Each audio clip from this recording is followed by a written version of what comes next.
Պարոն Փաշինյան, թեման շարունակելով, նախ դուք Ռոբերտ Քոչարյանին դատում եք վաղեմության ժամկետն անցնող մի հոդվածով։ Այնպես որ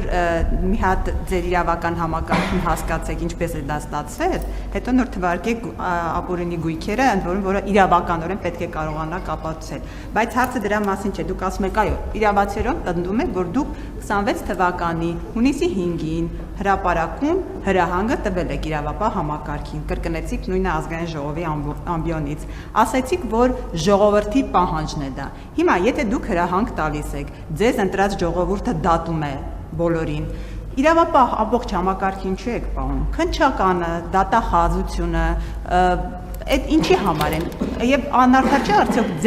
ձեզ ընտրած ժողովրդի հանդեպ, որ պահում եք այդ կառույցները, խոշոր բյուջե եք տալիս, պարգևավճարներ, գուցե լուծարեք դրանց, ձեր ընտրած քաղաքացիներին տակ այդ գումարները, մեկը դատը իրենք են անում, դուք էլ գնաք նստեք հրապարակում, ձեր հայտնի մուրճը վերցեք, դատ ու դատաստան իրականացնեք, գուցե այս սխեման աշխատի, արդյոք անարդար չէ ձեզ ընտրած քաղաքացու հանդեպ այս իրավական այս գործընթացները, եթե իրենք են դատում, բայց արդյունքը ֆինանսապես նրանց չի հասնում։ Եվ երկրորդը դուք ասում եք, որ նաև այն հատվածը հասարակության, որը ձեզ ձայն չի տվել, նրանց այսպես բնութագրել եք ավելի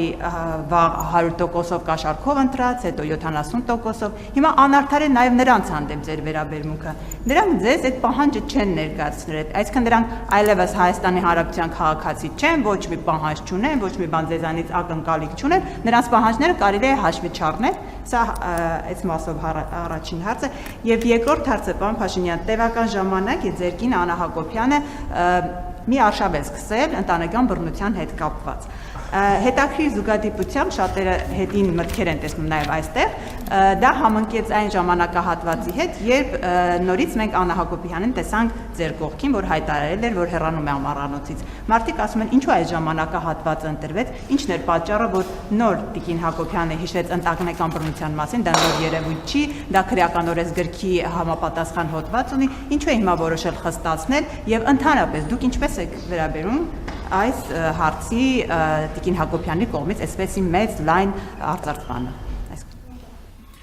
Նախ ես հունիսի 5-ին հրահանգ չեմ տվել, ես հունիսի 5-ին ձևավորել եմ եզրափակիչ հայաստանյան այցի արդյունքներով քարոզարշավի առաջիկա պետության անելիքների օրակարգի մի հատված։ Ինչու՞։ Մի պարզ պատճառով, որտեվ ես ուր գնում եմ, էլի ուզում եմ ձեզ, այսինքն դուք մի մասում ներկա եք եղել, ինձ համար ամենամեծ դժվարությունը եղել է այն, որ մարդիկ ինձ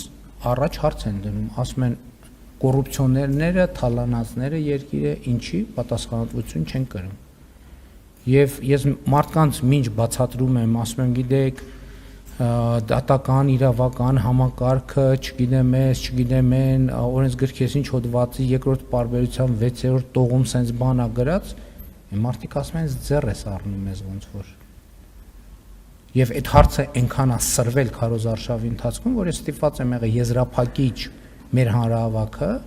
35-40 հազար մարդու ներկայությամբ դա ձևակերպել որպես օրակարգ եւ մարդկանց էլ ասել են, էսա գնացեք սրա օգտին քվեարկեք։ Իրավապահ համակարգը, էլ եմ ասում, անկախ ումից իրավապահ համակարգը կարա անկախ լինի կառավարությունից եւ անկախ ազգային ժողովից, բայց պետությունից ու ժողովրդից չի կարա անկախ լինի։ Եվ պետքա պետության եւ ժողովրդի շահերին ծառայի։ Եվ պետքա ծառայի։ Ինչ վերաբերում դուք ինձ ասում եք դատում եք ժամկետը անցած։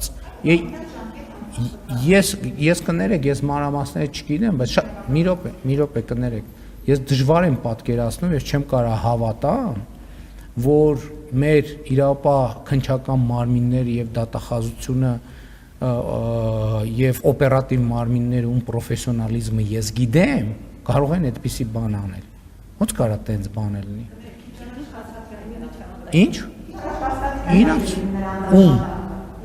Ես քիչ առաջ շնորհակալություն հայտնեցի այն մարդկան։ Եկեք իսկապես դուք ավարտեք, որ ես է հարցնեմ։ Քիչ առաջ ասում եք ամբողջությամբ մատուցված եղեք եւ ճիշտ գործընթացներ չեն սկսել։ Այո, ես խոսում եմ օրինակ նախկին գլխավոր դատախազի մասին։ Ես խոսում եմ ԱԾ-ի նախկին ղեկավար կազմի մասին, որ այսօր դուրս են եկել հայտարարություններ են անում։ Եվ ես իմանալով մեր այսօրվա եւ որպես ոչ որպես վարչապետ, որպես քաղաքացի, մեկը այն քաղաքացիներից, որ կանգնած ա եղել հանրապետության հրապարակում, ես էլի շնորհակալություն հայտնեցի մեր դատաիրավական համակարգի բոլոր այն ներկայացուցիչներին, ովքեր ի վերջո այս բացահայտումները արել են։ Ես չեմ կարող հավատամ, ես բացառում եմ ուղղակի, ես չգիտեմ, դա իմ գործը չի բան անել, իրավական անալիզի ենթարկել, բայց ես չեմ կարող դրան հավատամ, դա բացառված է, որ չգիտեմ, անիրավաչափ հիմքերով իրանք որևէ բան անեն։ Դա պարզապես բացառված է։ Եվ բայց էլի ուզում եմ ասեմ, ի վերջո այդ թվում դուք, ի վերջո վերաբերմունք ձևավորեք, այսինքն ձեզ համար նորմալ է, որ մարդ կարա գա երկրի ղեկավարի պաշտոնում 10 տարի աշխատի եւ դառնա միլիոնատեր դոլարային, ձեզ համար դա նորմալ է,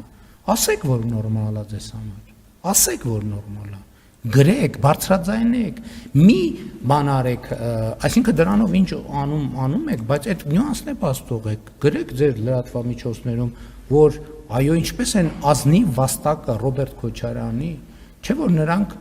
Հենրի Ֆորդից էլ տաղանդավոր բիզնեսմեն են, նույնիսկ Հենրի Ֆորդը ասում էր, ինձ մի հարցրեք առաջին 1 միլիոնը որտեղից մնացածի հաշվետվությունը ես ձեզ կտամ, այս մեր սուպեր բիզնեսմեններն ասում են մեզ մի հարցրեք, դա նորմալ է, եթե նորմալ է, բայց խի միլիոնատեր չեմ ժողովուրդ, այ եկեք հիմա անդրադառնանք այն, որ գրում էիք, որ չգիտեմ, կամ կներեք, ով որ գրում էր, որ ես Ֆրանսիայում առանձնատուն ունեմ, որ Աննան Կանադայում առանձնատուն ունի, որ չգիտեմ որտեղ ինչ ունեմ, այդ ամեն չգիտեք ինչի համար է։ Դրա հեղինակն էլ էին իրանք, ցույց տալով, որ դա նորմալ է, որ գալիս է այդտեղ հայտնվում ես, պետք է սկսես միլիոնատեր դառնալ, որ դա նորմալ չի։ Եվ չի լինելու այդպես։ Ինչ վերաբերում է այն քաղաքացիներին, որոնց մասին դուք ասացիք, ես մեկ ընդմիշտ ասել եմ, Հայաստանի քաղաքացիները եթե համարում են, որ սխալ է տեղի ունենում եւ պետքա կանգնեցնեն, իրանք իրավունք ունեն հեղափոխություն անեն։ Ունեն այդ իրավունքը։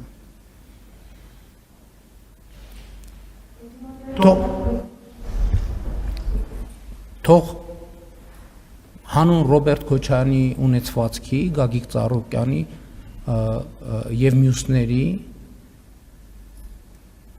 Կալուգացի օլիգարխի եւ Սերժ Սարգսյանի վաստակած ազնիվ վաստակի համար Հայաստանի Հանրապետության քաղաքացիները, եթե համարում են, որ պետք է պաշտպանեն նրանց ազնիվ վաստակը, թող դուրս գան փողոցներ եւ պաշտպանեն ամենայն հարգանքով եւ լրջությամբ եմ ասում, մեզ էլ հեղափոխությամբ հեռացնեն իշխանությունից, բերեն իրանց սիրելի եւ ազնվագույն Ռոբերտ Քոչարյանին, Սերժ Սարգսյանին, Սամվել Կարապետյանին, Գագիկ Ծառուկյանին, բերեն տեղավորեն այս կառավարման շենքերում, մեզ էլ թող տանեն Հանրապետության հրապարակում կախաղան անեն։ Ես օքեյ եմ այս սցենարի հետ։ Եթե իրանք դա են ուզում, ժողովրդի որոշումը ինձ համար ընդհանրապես քննարկման ենթակա չի։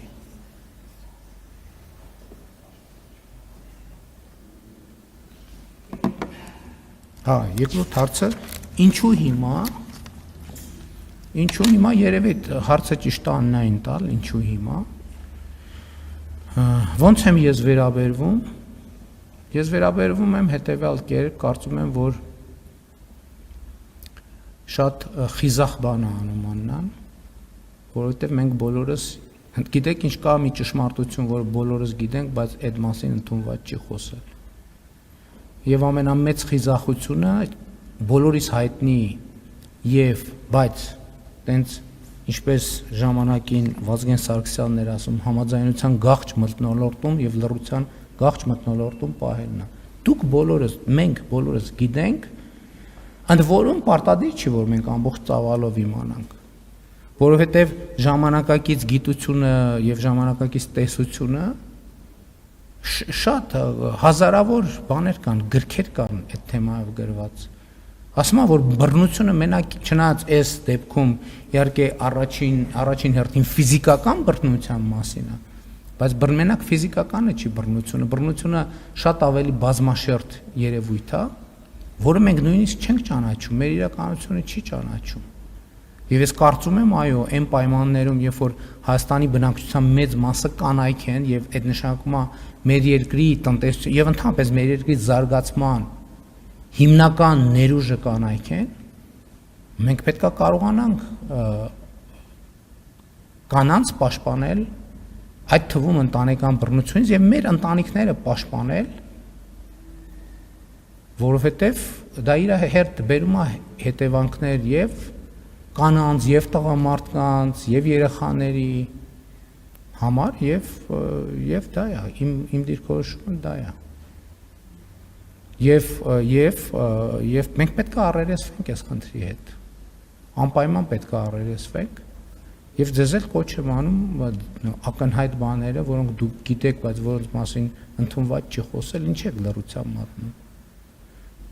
հիմա Աննան է դրա մասին խոսում դրա համար փորձարարում դրա շուրջ այլ մթնոլորտ ձևավորել շատ լավ նախկինում ուրիշները թող բավարար չափով լրատվամիջոցները քաղաքական ուժերը դրա մասին խոսեին թող բոլորը խոսեն եւ իրենց դիրքորոշումը ասեն բայց ճշմարտության լեզվով խոսեն